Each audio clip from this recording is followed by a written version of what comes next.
हम सभी के जीवन में अपने विचारों को व्यक्त करने की विशेष कला का होना आवश्यक होता है। यह एक ऐसी कला होती है जिससे हम हमारे हृदय की भावनाओं को विचारों के माध्यम से दूसरों तक पहुंचा सकते हैं, परंतु इसका उपयोग करना बहुत कम ही लोगों को आता है। यह अध्याय आपके समक्ष उन बिंदुओं को रखेगा जिसके विषय में सटीक जानकारी का आपको पता होना चाहिए। संवाद एवं संचार कला प्रत्येक मानव के लिए परम आवश्यक होती है, जिसको जानने की यात्रा अब हम आपके साथ प्रारंभ करने जा रहे हैं। हमें आशा है कि आप इससे आनंद प्राप्त करेंगे। अध्याय 7, संवाद एवं संचार कला। संवाद एवं संचार कला प्रत्येक क्षेत्र में महत्वपूर्ण होती है, परंतु इसका सही अर्थों में ज्ञान होना भी आवश्यक है। संवाद एवं संचार कौशल हमारे जीवन में अभिन्न काल्पनिक अंग के रूप में कार्य करते हैं। चाहे हम किसी भी व्यवसाय को क्यों न करें, हमारी संवाद कला महत्वपूर्ण होती है। हमें यह ज्ञात ही नहीं हो पाता कि सामने वाला व्यक्ति हमसे किस प्रकार की अपेक्षा करता है, परंतु हमारी संवाद एवं संचार कला के द्वारा हम किसी को भी प्रभावित कर सकते हैं। प्राचीन बुजुर्गों के द्वारा एक कहावत प्रचलन में है कि जैसा पियोगे पानी वैसे ही बनेगी वाणी। कहावत के अनुसार हमारी वाणी में जल के समान स्वच्छता, शुद्धता एवं निर्मल भाव होना आवश्यक होता है। यह भाव न केवल हमारे ग्राहक को प्रभावित करता है, अपितु हमें भी मानसिक शांति का अनुभव भी प्रदान करता है।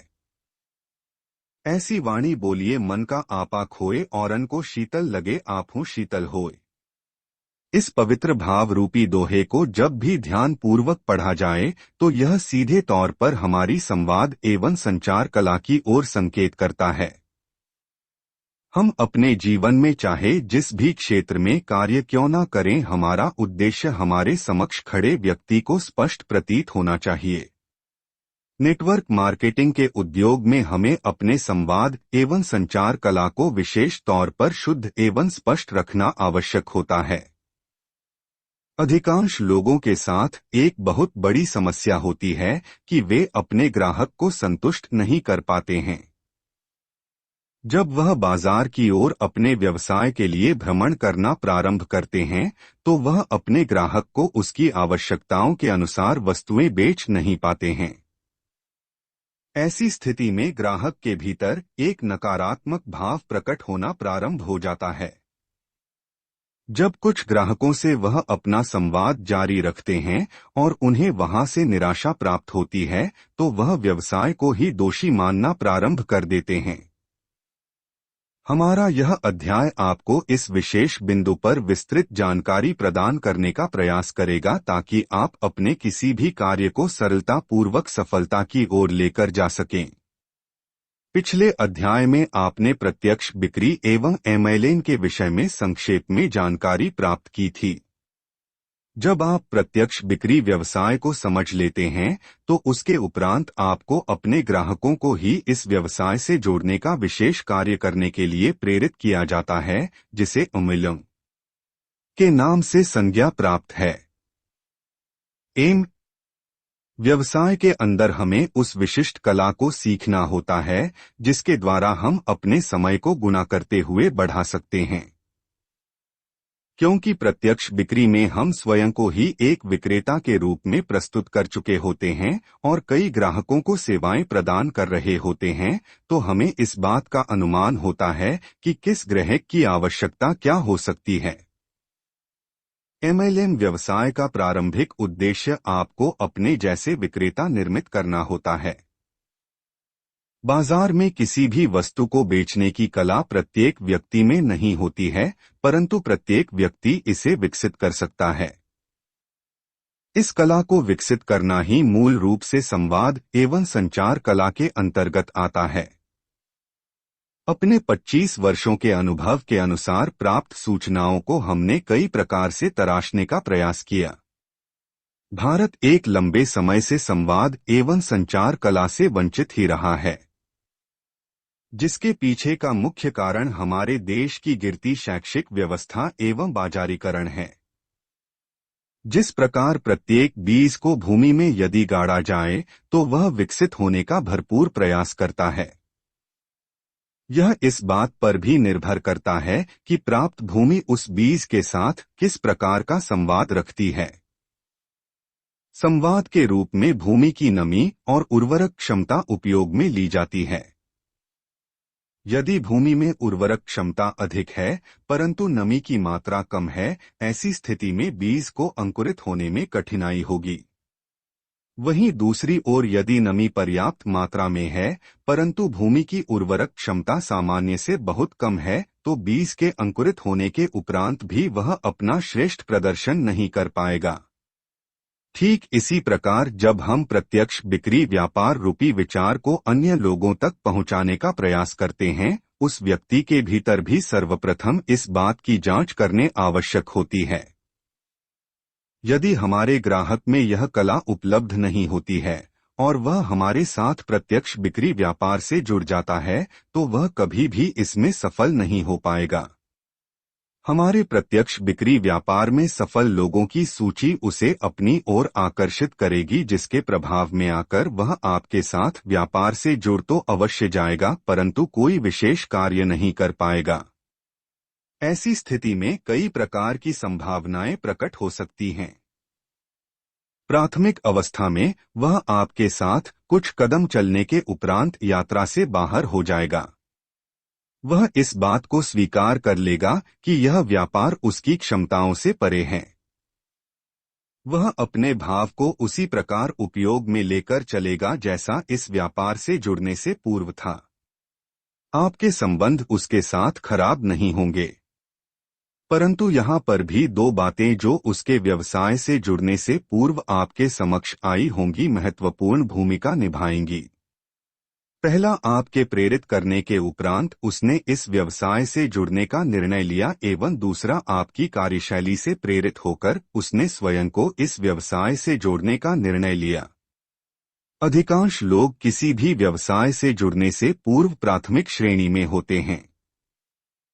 हम एक ग्राहक को विक्रेता बनाने का कार्य करते हैं जिसके पीछे हमारी मंशा उसको लाभान्वित करते हुए स्वयं के नाम को अर्जित करने की ओर प्रमुख होती है।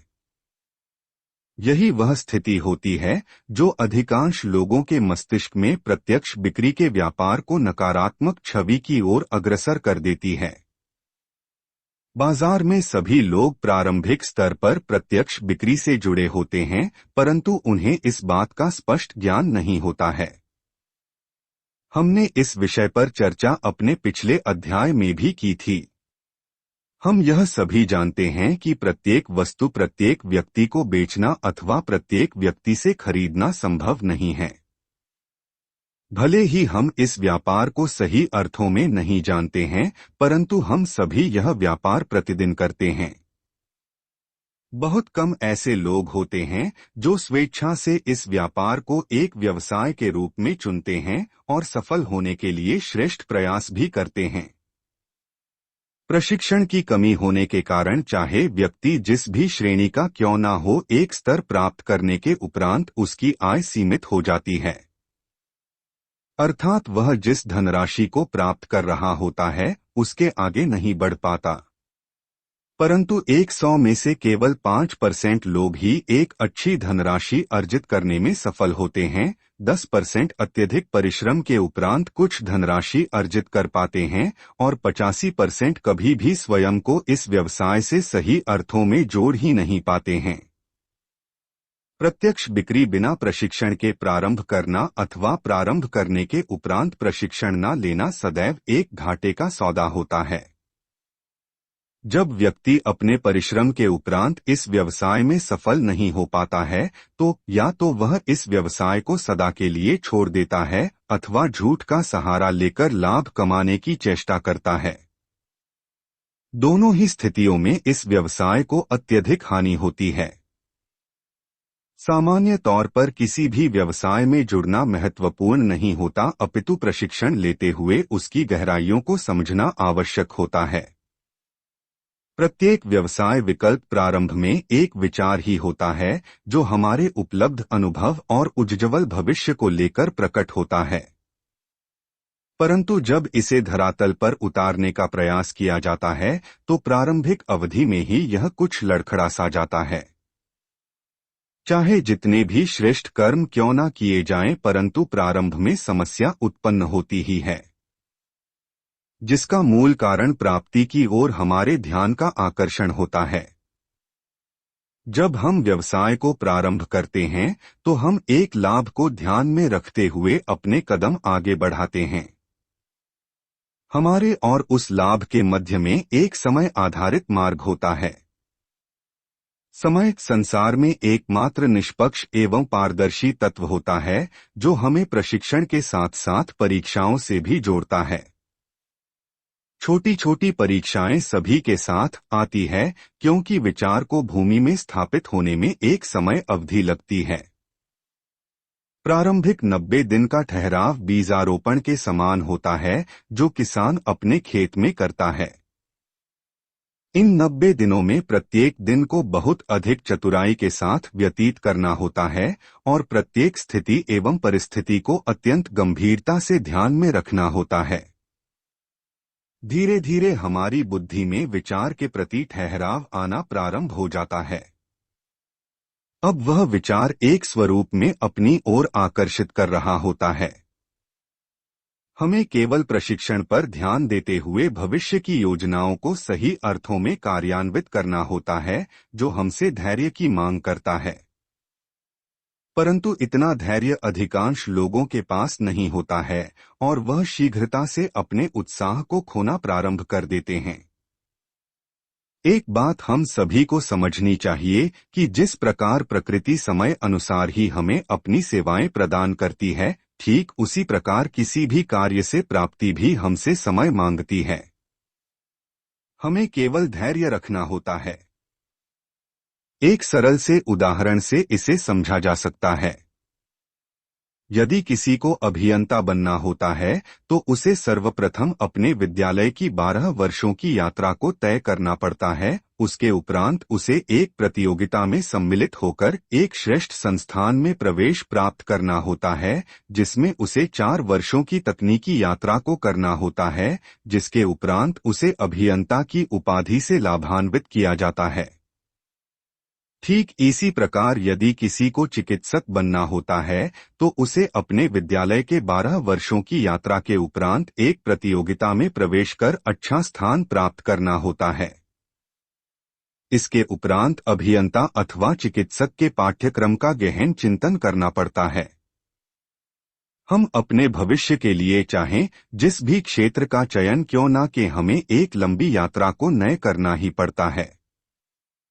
यात्रा को समाप्त करने के उपरांत भी हमें इच्छित पद की प्राप्ति हो जाए, यह सदैव संभव नहीं हो सकता है। परंतु क्योंकि हमने एक लंबे संघर्ष के उपरांत अपने इस पद को प्राप्त किया हुआ होता है तो हमारा इसके प्रति रुझान सदैव बना ही रहता है। हम सदैव यह ही चाहते हैं कि हमें एक अच्छे वेतन की प्राप्ति हो और हम सदैव प्रगति पथ पर अग्रसर रहें। इसके आगे का विस्तृत विवरण हम सभी के पास होता ही है। नेटवर्क मार्केटिंग भी एक श्रेष्ठ करियर के रूप में देखा जाना चाहिए जो हम संभवतः नहीं देख पाते हैं और संघर्ष में ही अपनी यात्रा तय करते चले जाते हैं। हमें विशेष प्रशिक्षण की आवश्यकता होती है जो हमारे व्यक्तित्व को प्रखर बना सके। ऐसी स्थिति में हमारी संवाद एवं संचार कला बहुत बड़ी भूमिका निभाती है। अधिकांश लोग शीघ्रता से अपनी असफलताओं को प्रमुखता की दृष्टि से देखना प्रारंभ कर देते हैं। संसार में ऐसा कोई भी व्यक्ति नहीं जिसको पहली बार में ही सफलता का स्वाद प्राप्त हुआ हो। किसी भी क्षेत्र में जितने भी महान लोग हुए हैं उनका प्रारंभिक जीवन कष्टों एवं असफलताओं से भरा हुआ था, परंतु उसके उपरांत भी वे अपने कर्तव्य पथ पर अडिग रहे और अपनी संवाद कला को विचलित नहीं होने दिया। अब प्रश्न यह उठता है कि वास्तव में यह संवाद एवं संचार कला किस प्रकार कार्य करती है। संवाद हमारे द्वारा उपयोग किए गए शब्दों की एक ऐसी श्रृंखला होती है जो हमारे संचार को प्रकट करती है। जब हम किसी व्यक्ति से एक व्यवहार बनाने की चेष्टा करते हैं, तो हम एक संचार माध्यम का उपयोग करते हैं।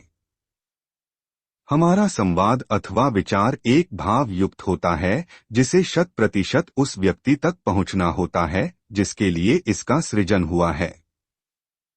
परंतु यह हो नहीं पाता क्योंकि प्रारंभ में संचार माध्यम हमारे संवाद को सही रूप में एकत्र नहीं कर पाते। जब लगातार हम अपने प्रयासों को जारी रखते हैं, तो धीरे धीरे संचार माध्यम हमारे संवादों को समझना प्रारंभ कर देते हैं, अर्थात हम जिस भाव को उपयोग करना चाहते हैं वह संवाद के रूप में संचार माध्यम स्वीकार कर लेते हैं। जब यह जुड़ाव बन जाता है, तब हमें और अधिक गंभीरता से संवाद उपयोग करने होते हैं। हमारी गंभीरता हमारे संवादों को संचार माध्यमों से एक मजबूती के साथ जोड़ देती है और संचार माध्यम हमारे लिए लाभकारी सिद्ध होना प्रारंभ हो जाते हैं। जिस प्राप्ति को लक्ष्य मानकर हमने अपने संवाद को प्रयोग किया था, उसका प्रारंभिक मार्ग प्रकट हो जाता है। लक्ष्य के रूप में हमारी प्राप्ति का घनत्व हमें ज्ञात होना चाहिए एवं संचार माध्यम उसे किस दिशा में लेकर जा रहे हैं, हमें यह भी पता होना चाहिए। सामान्य रूप से हम अपने संवाद का संचार माध्यम बनाते समय अपने ग्राहकों को समझ ही नहीं पाते हैं और अपनी ऊर्जा को व्यर्थ में ही उपयोग कर रहे होते हैं। हमारे कहने का सार केवल इतना है कि प्रत्येक दान उचित पात्र में ही डालना चाहिए, अन्यथा वह अपनी गरिमा को खो देता है। नेटवर्क मार्केटिंग व्यवसाय को सभी लोग कर सकते हैं, परंतु सबके साथ नहीं कर सकते। जिस प्रकार जब एक कन्या का विवाह करना होता है तो उचित वर्ग के लिए कुंडली का मिलान होना आवश्यक होता है, इसके साथ ही पारिवारिक वंशावली को भी देखना अनिवार्य होता है। ठीक उसी प्रकार ग्राहक एवं विक्रेता समान बौद्धिक स्तर के होने आवश्यक होते हैं। प्रारंभ में एक विक्रेता इस बात को नहीं जान पाता कि किस ग्राहक को क्या चाहिए। इस व्यवसाय में प्राप्ति हेतु इस बात का चयन करना परम आवश्यक होता है कि किस व्यक्ति के द्वारा किस प्रकार का कार्य लिया जा सकता है। जब हम अपने नेटवर्क का निर्माण कर रहे होते हैं, तो हमें यह सुनिश्चित करना होता है कि हम किसी भी व्यक्ति को अपने ग्राहक के रूप में नहीं चुनेंगे जब तक उसका एवं हमारा बौद्धिक स्तर एक समान न प्रतीत हो। प्रत्यक्ष बिक्री अथवा अमूल्य के अंदर हमारा उद्देश्य ग्राहक बनाना होता है, जिसमें हमारा परिश्रम अधिक हो सकता है, परंतु नेटवर्क मार्केटिंग में यह परिश्रम बहुत कम रह जाता है। अब आपको हम उस तकनीकी प्रशिक्षण का नमूना प्रस्तुत करने जा रहे हैं जो आपके नेटवर्क व्यवसाय में अत्यंत उपयोगी सिद्ध होगा। प्रत्येक संवाद को एक उचित संचार माध्यम प्रदान करना आवश्यक होता है। प्रारंभ में प्रत्येक संवाद कल्पनातीत ही होता है, जो हमारे मस्तिष्क में एक तरंग रूपी ऊर्जा के रूप में प्रकट होता है। ऊर्जा मूल रूप से हमें आकाश तत्व से प्राप्त होती है, जिसे हम सरल भाषा में भाव से संबोधित करते हैं। हमारे भाव जितने पवित्र होंगे उतना ही संवाद उच्च स्तर का होगा। इसके लिए जो सबसे बड़ी विधि होती है, उसे हम मूल रूप से दो भागों में विभाजित करते हैं, पहला व्यावसायिक दृष्टि से और दूसरा आध्यात्मिक दृष्टि से। जब हम आध्यात्मिक दृष्टिकोण को समझने का प्रयास करते हैं, तो हमारे मस्तिष्क में धार्मिक कृत्य प्रकट होने लगते हैं, परंतु इसकी मूल गहराई में हम प्रवेश नहीं कर पाते हैं। आध्यात्मिक क्षेत्र को सही अर्थों में समझना वैसे तो बहुत सरल होता है, परंतु प्रक्रिया प्रारंभ में अत्यधिक जटिल प्रतीत होती है।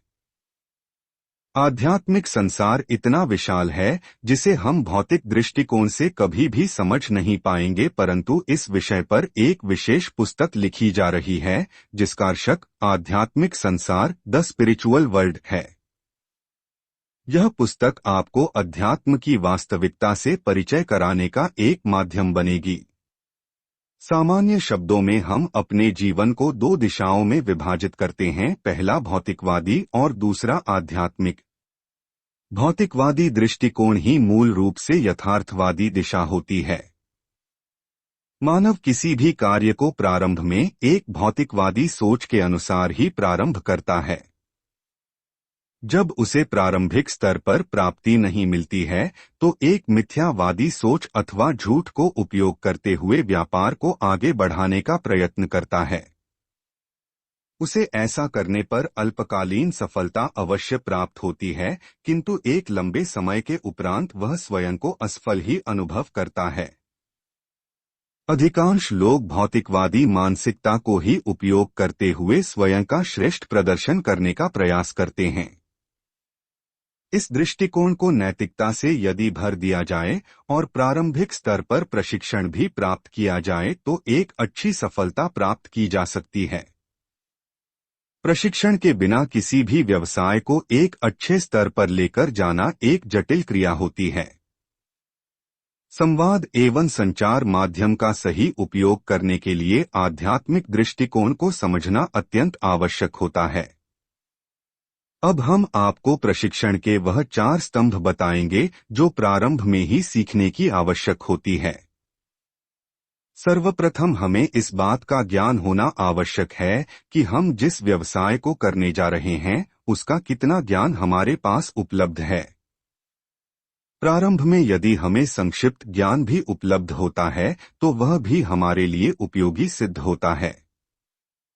इस संक्षिप्त ज्ञान को हमें 4 प्रकार का मंच प्रदान करना होता है। यह चारों मंच संचार के लिए उपयोग में लिए जाते हैं। संचार का पहला मंच लेखन क्रिया होती है। हमें अपने व्यवसाय से संबंधित प्राप्त जानकारी को लिखित में रखना आवश्यक होता है। इसके उपरांत संबंधित जानकारी को जोड़ते हुए लेखन क्रिया को आगे बढ़ाना होता है। ऐसा करने के लिए हमें व्यवसाय से जुड़े हुए पुराने अनुभवी लोगों का मार्गदर्शन लेना आवश्यक होता है। हमें यह प्रारंभ में ही सुनिश्चित कर लेना होगा कि पुराने अनुभवी लोगों के द्वारा हमें जो ज्ञान प्राप्त होगा वह 100% सही नहीं होगा। इसके पीछे का कारण उनकी शैक्षिक योग्यता एवं कार्यशैली होती है। इस व्यवसाय से जुड़े हुए अधिकांश लोग असफल ही होते हैं, इसलिए हमें उनसे जो जानकारी प्राप्त होगी वह केवल प्रारंभिक स्तर पर उपयोग में ली जा सकती है। हमें यह सुनिश्चित करना होगा प्राप्त जानकारी का स्तर कैसा है। क्योंकि हमारा उद्देश्य उच्च कोटि की धनराशि अर्जित करते हुए इस व्यवसाय को एक अच्छे स्तर पर ले जाने का है, इसलिए हमारी व्यक्तिगत गंभीरता परम आवश्यक आएगी। एक बात हमें स्वयं अपने लिए सुनिश्चित करनी होगी कि यह व्यवसाय हमसे ही प्रारंभ होता है और हमारे लिए ही बना है। हमारे पहले इस व्यवसाय से किसने किस प्रकार का लाभ अर्जित किया है अथवा किसे किस प्रकार की हानि हुई है, इसका कोई विशेष प्रभाव हमारे व्यक्तिगत व्यवसाय पर नहीं पड़ सकता। अपनी लेखन क्रिया को हमें सदैव जारी रखना होगा, क्योंकि समय समय पर जब हम अलग अलग लोगों से मिलेंगे तो हमें उनके द्वारा प्राप्त जानकारी को भी एकत्र करना होगा। प्रारंभिक स्तर पर जब हम अपनी लेखन प्रक्रिया प्रारंभ कर लेते हैं तो उसके उपरांत हमें दूसरे मंच का उपयोग करना आरंभ करना होता है। यह दूसरा मंच ध्वनि प्रवाह की ओर संकेत करता है, अर्थात एक जानकारी को अन्य लोगों तक पहुंचाने के लिए हमें एक ऐसे संचार माध्यम का उपयोग करना होगा जो हमारी जानकारी को ध्वनि के रूप में लोगों तक पहुंचाने में सहयोग करे। हमें अपने विचारों को व्यक्त करने में भी कठिनाई हो सकती है, जिसका अभ्यास करना परम आवश्यक माना जाता है।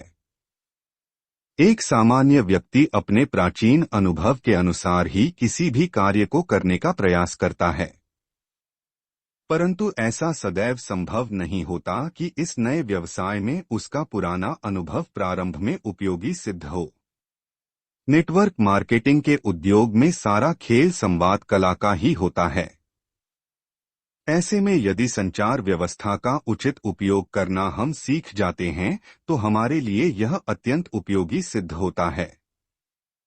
उद्योग को जब हम प्रारंभ करते हैं तो हमें अपने पुराने व्यवसाय अथवा अनुभव का न्यूनतम उपयोग ही करना होता है।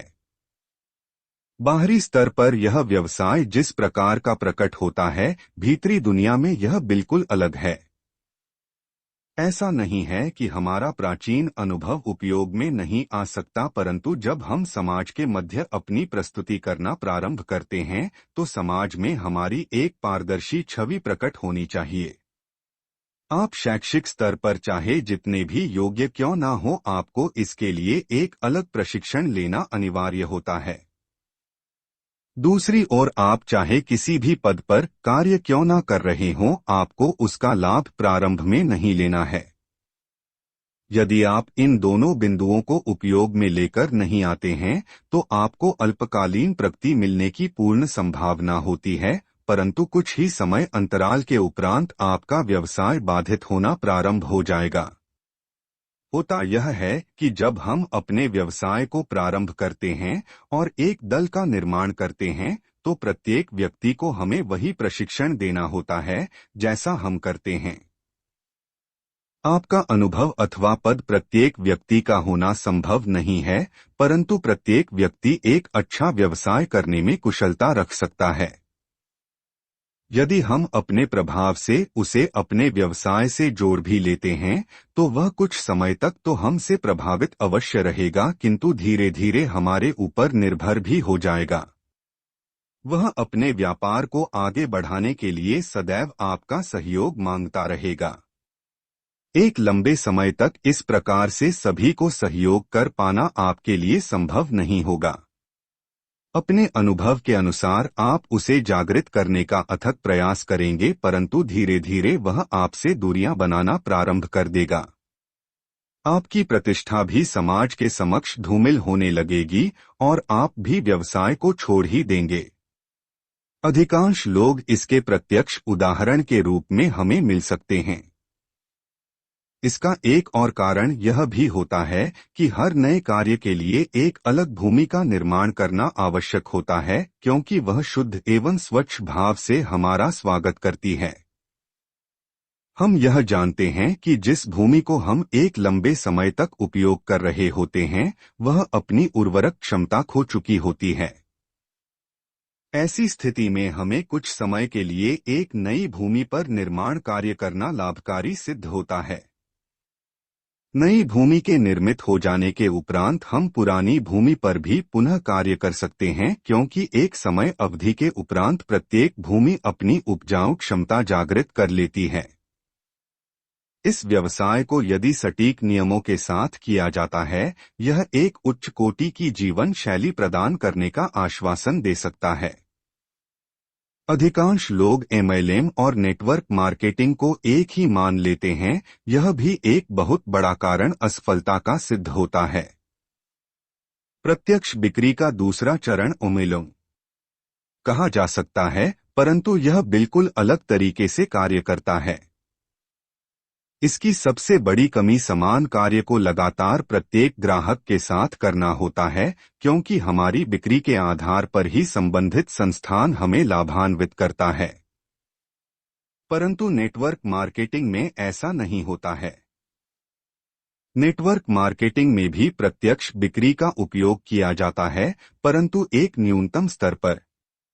नेटवर्क मार्केटिंग में मूल रूप से 3 बातों पर ध्यान दिया जाता है, जिसमें पहला संवाद एवं संचार कला होती है, दूसरा नेतृत्व क्षमता कही जाती है, एवं तीसरा अपनी प्रतिभाओं को अपने व्यक्तित्व निखार के लिए उपयोग करना सम्मिलित है। प्रारंभिक स्तर पर प्रत्येक मंच समान रूप से कार्य करने के लिए हमें प्रेरित करता है, परंतु जब हम गंभीरता से उसकी गहराइयों को स्पर्श करने का प्रयास करते हैं, तो उसकी दिशाएं ही बदलनी प्रारंभ हो जाती हैं। प्रत्येक विचार प्रारंभ में केवल एक बीज के समान होता है, परंतु जब एक वृक्ष के रूप में स्थापित हो जाता है, तो उसकी प्रत्येक शाखा अलग दिशा में कार्य कर रही होती है। प्रत्यक्ष बिक्री एवं नेटवर्क मार्केटिंग इसी का एक प्रत्यक्ष उदाहरण है। आज 50 वर्षों की एक लंबी व्यावसायिक यात्रा के उपरांत भी अधिकांश लोगों को इसकी सटीक जानकारी नहीं है। एक अनुमान के अनुसार केवल 1% लोग ही इसे सही अर्थों में जानते हैं, बाकी सभी केवल भटकाव की स्थिति में ही कार्य करते रहते हैं। यही कारण है इस व्यवसाय में 95% लोग असफल ही रहते हैं। परंतु यदि सही प्रशिक्षण प्राप्त कर लिया जाए तो किसी भी व्यवसाय में 1% भी असफलता नहीं हो सकती। भारत में विशेष तौर पर लोगों की मानसिकता किसी भी व्यवसाय के प्रति पूर्ण रूप से परिपक्व नहीं हो पाती, परंतु लोग अपने व्यवसाय को करते चले जाते हैं। परिणाम स्वरूप अधिकांश लोग एक लंबी अवधि तक एक व्यवसायी के रूप में स्थापित नहीं रह पाते। नेटवर्क मार्केटिंग का सही प्रशिक्षण प्राप्त करने के लिए यह पुस्तक आपकी पूरी सहायता करेगी। संवाद एवं संचार कला के माध्यम से हम अपने व्यवसाय को प्रारंभ कर सकते हैं, जिसमें तीसरा मंच हमारी प्रस्तुति का होता है। जब हम अपनी प्रस्तुति समाज के समक्ष करते हैं तो उसमें हमारे शब्दों का चयन समाज के प्रति हमारा समर्पण एवं उन विशेषताओं को सम्मिलित करना होता है जो समाज के लिए लाभकारी सिद्ध हो सकती हैं। ऐसा करने के लिए हमें कुछ चित्र एकत्र करने चाहिए जो स्वयं ही हमारे शब्दों को व्यक्त करने में सक्षम हो। उदाहरण के तौर पर यदि हम प्रकृति के विषय में चर्चा कर रहे हैं तो हमें वृक्ष अथवा वनों की भूमिका को उपयोग में लाना होगा, जिससे संबंधित चित्र हमारे समक्ष होने चाहिए। ठीक इसी प्रकार जब हम शिक्षा की बात करते हैं तो संबंधित पाठ्यक्रम एवं छात्रों के चित्र हमें उपयोग करने चाहिए। मानव मस्तिष्क लेखन सामग्री की तुलना में ध्वनि को तीव्र गति से ग्रहण कर सकता है, परंतु यदि साथ में संबंधित चित्र का उपयोग कर लिया जाए तो प्रदान की गई सूचना एक लंबे समय तक सुरक्षित की जा सकती है। इसके लिए आपके पास अपने व्यवसाय से संबंधित चित्र होने आवश्यक है, जिन्हें आप समाचार पत्रों एवं भिन्न भिन्न सूचना संग्रह से एकत्र कर सकते हैं। आपको सदैव अपने प्रत्येक कार्य को इस प्रकार करना चाहिए जिससे सामने वाला व्यक्ति भी उसे सरलता से करने योग्य समझ सके। हमारी प्रस्तुति सदैव सरल और आकर्षक होनी चाहिए। अधिकांश यह देखा भी जाता है कि हम प्रस्तुति के माध्यम से अपना स्वयं का प्रदर्शन करना प्रारंभ कर देते हैं। हमें सदैव यह ध्यान रखना चाहिए, आप या हम व्यवसाय नहीं हैं, हम केवल इसे करने वाले एक उद्यमी हैं।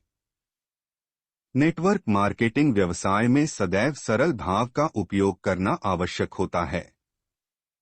इसके लिए हमारे ग्राहक को समझते हुए हमें अपनी प्रस्तुति करनी आवश्यक होती है। इस प्रस्तुति को और आकर्षक बनाते हुए हम अपने ग्राहक के पास उपलब्ध चित्रों को यदि विशेष महत्व देते हैं तो उससे हमारा ग्राहक अत्यंत प्रसन्न एवं लाभान्वित अनुभव करता है। जिस समय हम अपनी प्रस्तुति कर रहे होते हैं, हमें विशेष तौर पर ग्राहक के शब्दों, उसके व्यक्तित्व एवं निवास स्थान की गतिविधियों को प्रशंसनीय भाव में प्रस्तुत करना आवश्यक होता है। मूल रूप से हम सभी लोग अपनी प्रशंसा, सम्मान एवं प्रेम के प्रति आकर्षित रहते हैं। हम सदैव यही चाहते हैं कि हमारे द्वारा किया गया प्रत्येक कार्य हमें प्रशंसा का पात्र बनाए। अधिकांश लोग इसके लिए विशेष प्रदर्शन भी करते हैं, जिससे दूसरे लोग उनकी ओर आकर्षित हो जाएं। हमें इस विशेष कार्य को अपनी प्रस्तुति के माध्यम से करना चाहिए। हमारा व्यवसाय केवल कुछ पदों के बाद समाप्त नहीं होना चाहिए, अपितु इसकी यात्रा लंबी होनी चाहिए। इसके लिए हमें पहली या दूसरी प्रस्तुति में ही अपने ग्राहक को व्यापार के साथ जोड़ने के लिए प्रेरित नहीं करना चाहिए। यदि हमारा ग्राहक स्वयं भी हमसे यह कहे कि मैं आपके साथ इस व्यवसाय से जुड़ना चाहता हूं, तो भी आपको उसके साथ उन प्रारंभिक नियमों को उपयोग करके देख लेना चाहिए जो व्यवसाय में जुड़ने के उपरांत उसे करने होंगे। सामान्य तौर पर यह देखा जाता है कि हम शीघ्रता से ही अपने ग्राहक को अपने व्यवसाय में जोड़ देते हैं और उसको अगले ग्राहक को ढूंढने के लिए प्रेरित करते हैं। यह प्रक्रिया अधिकांश तौर पर असफलता की ओर ले जाती है। जब हमने इस व्यवसाय का चयन किया था और हमसे यदि कोई गलती हुई थी तो वह हमें पुनः नहीं दोहरानी चाहिए।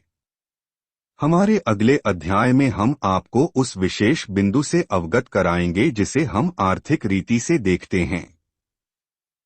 हमारे अगले अध्याय का शीर्षक व्यापार मंडल है, जो हमें हमारे वित्तीय मूल्यांकन की परख से अवगत कराएगा। जिस प्रकार दूध से घी निकालने की एक पारंपरिक विधि होती है, ठीक उसी प्रकार प्रत्येक व्यक्ति की व्यावसायिक योग्यता प्रकट करने का भी एक नियम निर्धारित होता है। एक छात्र को भी 12 वर्षों की यात्रा अपने विद्यालय में करनी होती है। एक मां के गर्भ में शिशु 9 माह तक परिपक्व होता है। प्रत्येक वृक्ष ऋतु के अनुसार ही हमें फल अथवा फूल प्रदान करता है। तो हमें अपने व्यवसाय को शीघ्रता से प्रगतिशील बनाने की चेष्टा कदापि नहीं करनी चाहिए। चाहे आप किसी भी उद्योग अथवा व्यवसाय को कर रहे हों, परंतु आपको वहां पर भी एक नेटवर्क का गठन करना ही होता है। प्रत्येक व्यक्ति का सबसे समीप उसका परिवार भी एक नेटवर्क ही होता है। हमारी प्रस्तुति में सदैव एक शालीनता एवं स्थिरता का होना परम आवश्यक होता है, क्योंकि हम सभी का शैक्षिक जीवन एक अधूरी यात्रा के समान ही व्यतीत हुआ था, इसलिए हमारा व्यवसाय प्रारंभ में हमें अस्पष्टता की ओर ही प्रतीत होता है। एक चिकित्सक बनने के लिए न्यूनतम 17 वर्षों का अध्ययन करना होता है। एक अभियंता बनने के लिए न्यूनतम 16 वर्षों का अध्ययन करना पड़ता है। ठीक इसी प्रकार विभिन्न व्यावसायिक पाठ्यक्रम हमसे एक समय अवधि की मांग करते हैं, जिसके उपरांत हम उनके उपयोग एवं प्रदर्शन से धन अर्जित करना प्रारंभ करते हैं। प्रारंभ में प्रत्येक क्षेत्र हमें औसतन कम वेतन में ही प्रारंभ करना होता है, जो धीरे धीरे एक अच्छी धनराशि की ओर हमें प्रविष्ट करता है। संसार के किसी भी व्यवसाय में ऐसी क्षमता नहीं जो हमें प्रारंभ में तीव्र गति से धन लाभ प्रदान कर सके। किंतु संसार का कोई भी ऐसा व्यवसाय भी नहीं है जो हमें असीमित धनराशि प्राप्त करने का मार्ग प्रदान कर सके। नेटवर्क मार्केटिंग पूरे संसार में कार्य कर रहे उच्च श्रेणी के उद्यमियों की प्राथमिक पसंद होता है। सभी बड़े उद्यमी यही कहते हैं, यदि उन्हें एक बार पुनः किसी व्यवसाय को प्रारंभ करने का अवसर मिले तो वह सभी नेटवर्क मार्केटिंग को ही करना चाहेंगे। इसके पीछे का विशेष कारण इस व्यवसाय का उन फैक्टर होता है। इसके अनुसार प्रत्येक व्यक्ति को प्रारंभ में अत्यधिक परिश्रम करना होता है, जिसमें मूल रूप से उसका प्रशिक्षण सम्मिलित होता है। प्रशिक्षण की अवधि व्यक्ति के बौद्धिक स्तर पर भी निर्भर करती है, किंतु औसतन इस अवधि में 90 दिनों की एक समय सीमा निर्धारित की जाती है। 90 दिन अर्थात 3 महीने का एक पक्ष माना जाता है, और इसी प्रकार अगले प्रत्येक पक्ष की ओर हमें भ्रमण करना होता है।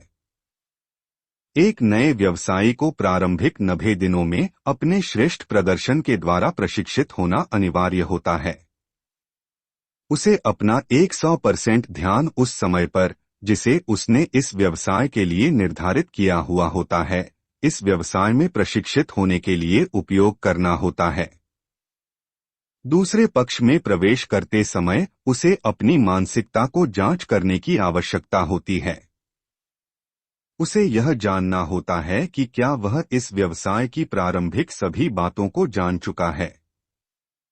आप यह सोच रहे होंगे कि 3 महीने की इस अवधि में उसे कितना समय इस व्यवसाय के लिए आरक्षित करना चाहिए। इसके लिए अपने परंपरागत कार्य को बाधित किए बिना प्रतिदिन केवल 1 घंटे का समय ही पर्याप्त होता है। यही इस व्यवसाय की सबसे बड़ी विशेषता है। एम व्यवसाय में अधिकांश लोग पूरे दिन भर कार्य करते हुए भी उस सफलता को अर्जित नहीं कर पाते हैं जो इस व्यवसाय में मात्र 1 घंटा उपयोग करके प्राप्त कर सकते हैं। परंतु एक लंबे समय से अमिलम में काम करने वाले अधिकांश लोगों का बौद्धिक स्तर एवं कार्यशैली उन्हें नेटवर्क व्यवसाय को समझ में नहीं आने देती है। चलिए एक छोटे से उदाहरण से समझते हैं। हम सभी लोग चाहे इस उद्योग से जुड़े हों अथवा नहीं, परंतु अपनी प्रतिदिन की आवश्यकताओं की पूर्ति के लिए बाजार का उपयोग करते ही हैं। हमें अधिकांश वस्तुओं के लिए किसी न किसी फुटकर अथवा थोक विक्रेता के पास जाना ही पड़ता है। हमारे उसके साथ संबंध भी अच्छे होते हैं। कभी कभी हम अपने जानकारों के साथ इसकी चर्चा भी करते हैं ताकि वह भी लाभान्वित हो सकें। परंतु हमारा उसके साथ संबंध केवल सामान खरीदने तक ही सीमित रहता है और हम उसके उपरांत उसके विषय में सोचते भी नहीं हैं। हमें यह पता होता है कि उसका कार्य हमें हमारी आवश्यकताओं की सामग्री बेचने का है, जिसका हम लाभ उठाते हैं। हम यह कार्य अपने बालपन से करते आ रहे हैं और अपने अंतिम क्षण तक करते चले जाएंगे। हमने अपने जीवन में कितनी बार ऐसे विक्रेताओं को बदला भी है और बहुत सारे विक्रेता अपना व्यवसाय बंद भी कर चुके हैं। किंतु हमने कभी यह जानने का प्रयास भी नहीं किया किस व्यवसाय को मूल अर्थों में किस प्रकार से किया जाता है।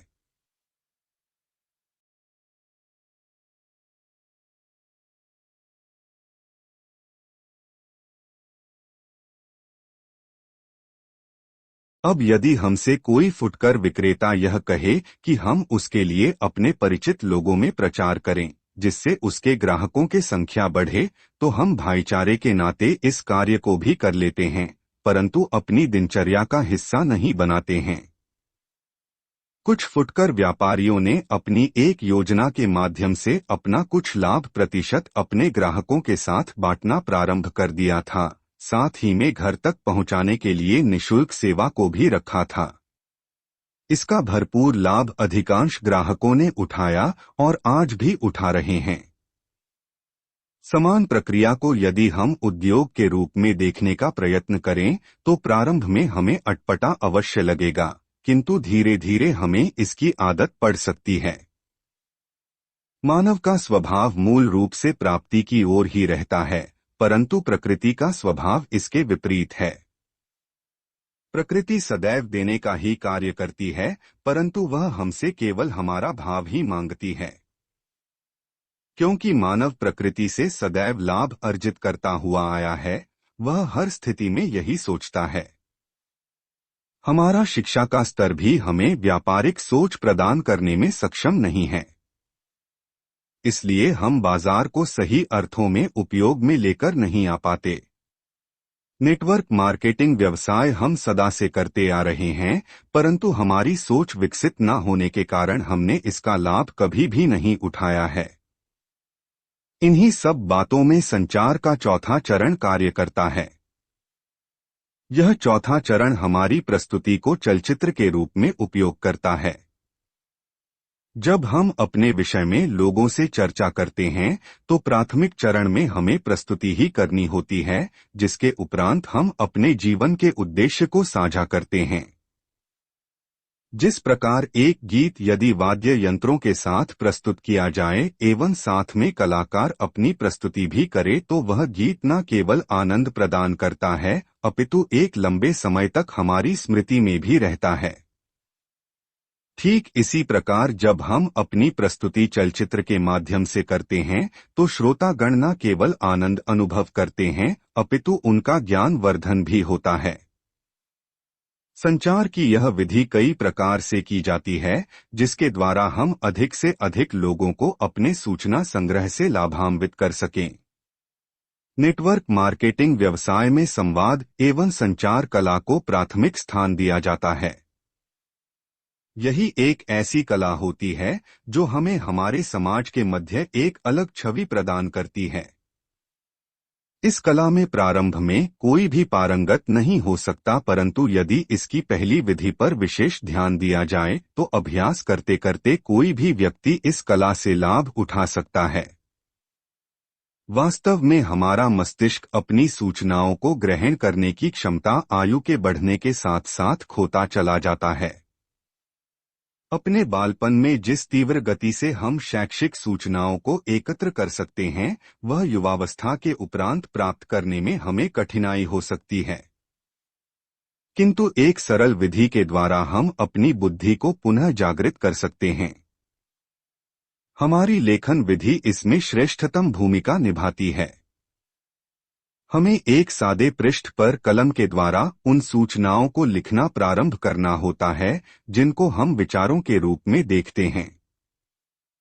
जब हम वाहन चलाते हैं तो उस समय मार्ग पर आ रही बाधाओं को समझते एवं वाहन को नियंत्रित करते हुए आगे बढ़ते चले जाते हैं, साथ ही स्वयं का मानसिक संतुलन भी सुचारू रूप से देखते हैं।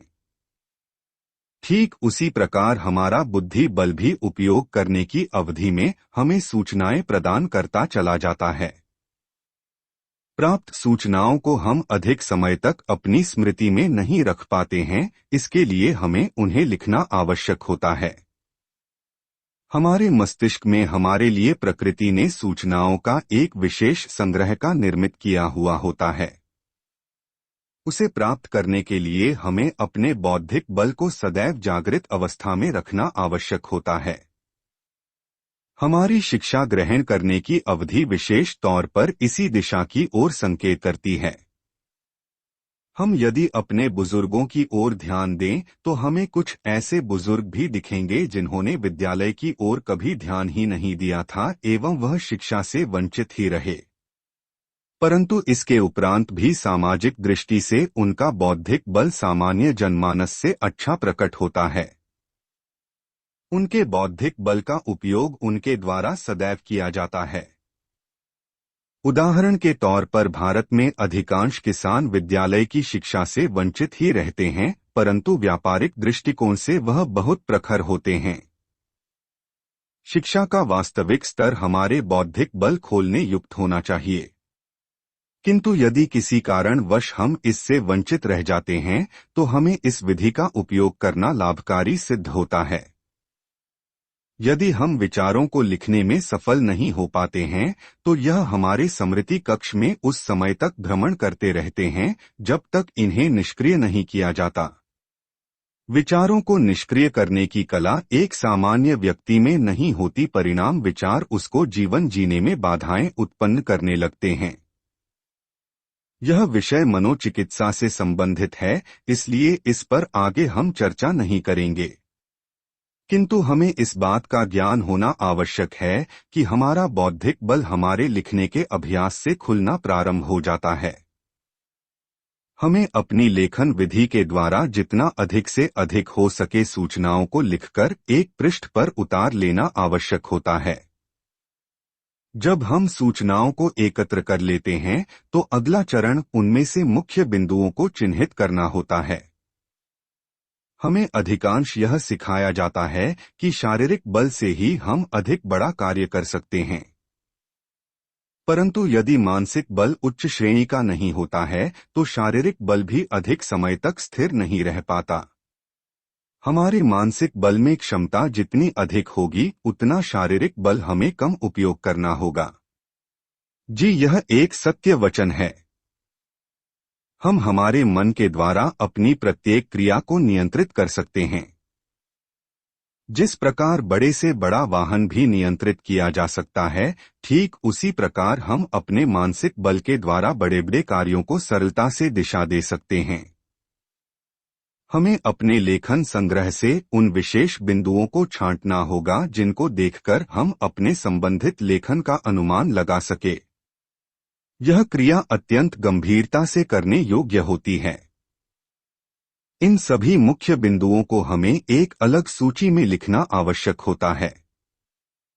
इस कार्य को पूरा करने के उपरांत हमें प्रत्येक मुख्य बिंदु के लिए एक कार्य योजना को निर्मित करना होता है। यह कार्य योजना हमें सक्रिय बनाने के लिए अत्यंत उपयोगी सिद्ध होती है। अभी यहाँ से हम अपने दूसरे चरण में प्रवेश कर सकते हैं, जिसे ध्वनि संग्रह कहा जाता है। हमें सभी मुख्य बिंदुओं को उनकी कार्य योजना के अनुसार ध्वनि प्रवाह के रूप में करना होता है।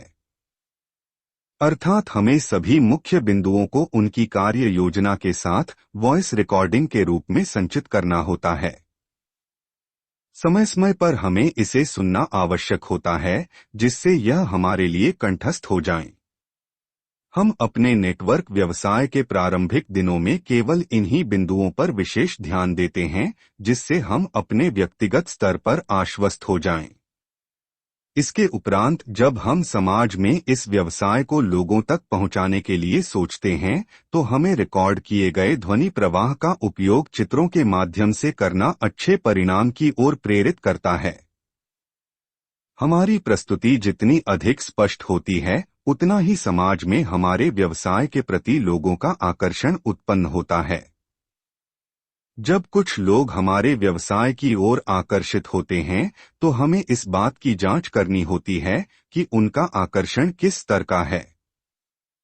स्वाभाविक तौर पर यह देखा जाता है कि जब हम किसी भी बिंदु के प्रति आकर्षित होते हैं, तो हम उसकी गंभीरता से अनभिज्ञ ही रहते हैं। बिना गंभीरता की जांच किए यदि हम उस बिंदु को स्वयं के लिए चयन करते हैं, तो अधिकांश हम मध्य मार्ग में ही उससे अलग हट जाते हैं। ऐसा नहीं होता है कि हम उस बिंदु को पूर्ण करने में सफल नहीं हो सकते, किंतु सूचनाओं को सही अर्थों में जाने बिना हमें अधिक कठिनाई का सामना करना पड़ सकता है। चाहे व्यवसाय कोई भी हो, परंतु इसे प्रारंभिक स्तर पर ही जान लेना आवश्यक होता है। हमें एक बात सदैव अपनी स्मृति में रखनी चाहिए कि यदि शीघ्रता से हमें अधिक सफलता की प्राप्ति हो भी जाती है, तो समान गति से हमारा पतन भी होना निश्चित होता है। यदि हमें किसी भी व्यवसाय को एक लंबे समय तक उपयोग में लेना है, तो हमारी प्रारंभिक अवधि का प्रशिक्षण अत्यंत महत्वपूर्ण होता है। समाज में यदि कोई व्यक्ति हमारी प्रस्तुति से आकर्षित होता है, तो हमें विशेष तौर पर अपने व्यवसाय से संबंधित नियमों का उसे ज्ञान देना आवश्यक होता है। व्यवसाय किस प्रकार से हमें लाभान्वित कर सकता है, हमें इस बात का भी उसे ज्ञान देना आवश्यक होता है। कौन कौन सी चुनौतियां हमारे समक्ष आ सकती हैं एवं समाज का दृष्टिकोण इसके प्रति कैसा है, इन सभी बातों को हम लोगों को पूर्व में सूचित कर दें, तो हमारा व्यापार एक सरल विधि के द्वारा आगे बढ़ सकता है। लोगों को अपने व्यवसाय के प्रति जागरूक करने के लिए हमें चौथी विधि का उपयोग करना लाभकारी सिद्ध होता है। हमें एकत्र सूचना संग्रह एवं अपने अनुभव के आधार पर चलचित्रों का निर्माण करना आवश्यक होता है। यह चलचित्र एनिमेशन के आधार पर यदि बनाए जाएं, तो इससे लोगों को इसे समझने में लाभ मिलता है। जितना भी हमने सूचना संग्रह एकत्र किया है, उसको भी यदि हम एक प्रति अथवा पुस्तक के रूप में लोगों को प्रदान कर सकें, तो इससे हमें और अधिक लाभ प्राप्त हो सकता है। एम व्यवसाय में हम अपने उत्पादों को बेचने के प्रति विशेष सक्रिय रहते हैं, परंतु नेटवर्क मार्केटिंग में इसकी आवश्यकता न्यूनतम रहती है। हम यह जानते हैं कि किसी भी उत्पाद को बेचने की कला प्रत्येक व्यक्ति के पास नहीं होती है, परंतु प्रत्येक व्यक्ति आवश्यकता के अनुसार उत्पाद खरीदना अवश्य जानता है। नेटवर्क मार्केटिंग में हमें इसी विशेष बात पर बल देना होता है। जब हम अपने नेटवर्क का निर्माण कर रहे होते हैं, तब हमें उन सब बिंदुओं पर विशेष ध्यान देना आवश्यक होता है कि किस व्यक्ति की आवश्यकता किस रूप में है। व्यक्ति की आवश्यकता के अनुसार ही उसे खरीदने के लिए प्रेरित किया जाता है। साथ में उसे यह भी बताया जाता है, इस माध्यम से यदि वह सामान खरीदता है, तो उसको विशेष रीति से लाभ की प्राप्ति भी होती है। संचार और संवाद के विषय में आपके समक्ष सूचना को प्रस्तुत किया गया है, जिससे आपको लाभ अवश्य मिलेगा। परंतु हमें एक बहुत बड़े बिंदु को समझने की आवश्यकता यहाँ से उत्पन्न हो जाती है।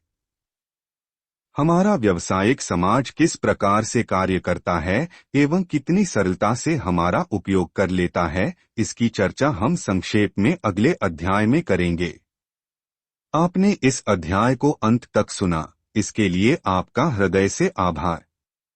यदि आप इस पुस्तक की निःशुल्क ई-प्रति प्राप्त करना चाहते हैं, तो विवरण में दिए गए लिंक पर जाएं और फॉर्म को भरें। आपसे यह निवेदन है कि इस चैनल को सब्सक्राइब अवश्य करें और साथ में बेल का बटन भी दबाएं। इस ध्वनि प्रवाह को अपने 5 मित्रों को साझा अवश्य कीजिएगा। धन्यवाद।